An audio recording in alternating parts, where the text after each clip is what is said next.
jump into that, make sure you hit the like button and subscribe to the channel. And this is going to be a doozy, so hold on to your seats. White supremacy. According to Dr. Wessling, racism, aka white supremacy, is a local and global power system dynamic, structured and maintained by those who classify themselves as white, whether consciously or subconsciously determined, which consists of patterns of perceptions, logic, symbol formation, thoughts, speech, action, and emotional response, as conducted simultaneously in all areas of people activities, economics, education, entertainment, labor, law, politics, religion, sex, and war, for the ultimate purpose of white genetic survival and to prevent white genetic annihilation on planet Earth, a planet upon which the vast and overwhelming majority of people are classified as non-white, meaning black, brown, red, and yellow people, and all of the non-white people are genetically dominant in terms of skin coloration compared to the genetic recessive white-skinned people. For Dr. Wessling, racism and white supremacy is synonymous. Many black people have understood intrinsically that black people cannot be racist. And given this definition of racism by Dr. Wessling, we can see why this view is true. Black people or people of color have no obligation to adopt a definition of racism by those that practice racism.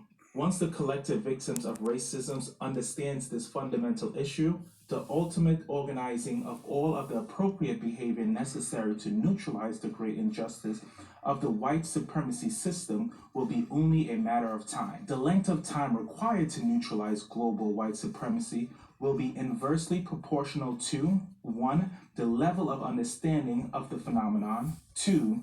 The evolution of self and group respect, and 3. The willing determination and discipline to practice appropriate counter-racist behavior on the part of non-white victims of white supremacy.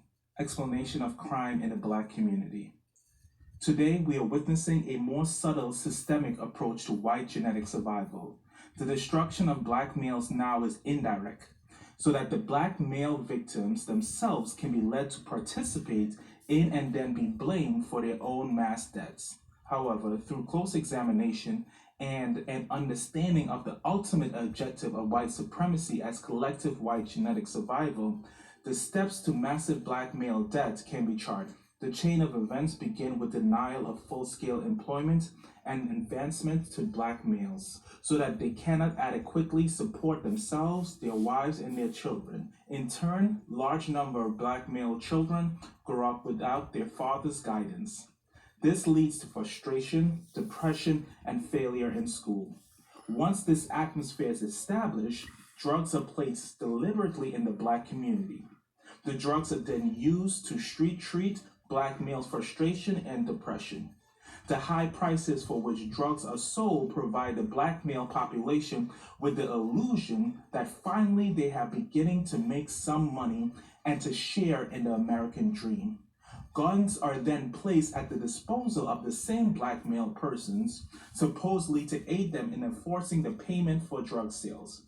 More importantly, the strategy is for black males to kill and destroy one another and then carry the blame. It must be realized that no black males manufacture the chemicals for drug use, nor do black males manufacture guns. Name and purpose of the ISIS papers. In this work, Dr. Frances Cress Welsing attempts to unveil the true nature of white supremacy, which for her is synonymous to racism. The work is entitled ISIS Paper, The Keys to the Colors. The name Isis comes from the most important goddess of ancient African, specifically Egypt. She was the sister/wife of the most important Egyptian god, Osiris, lord of the perfect black, and the mother of Horus. According to legend, Isis admired truth and justice and made justice stronger than gold and silver. Okay, family, I hope you enjoyed this brief review.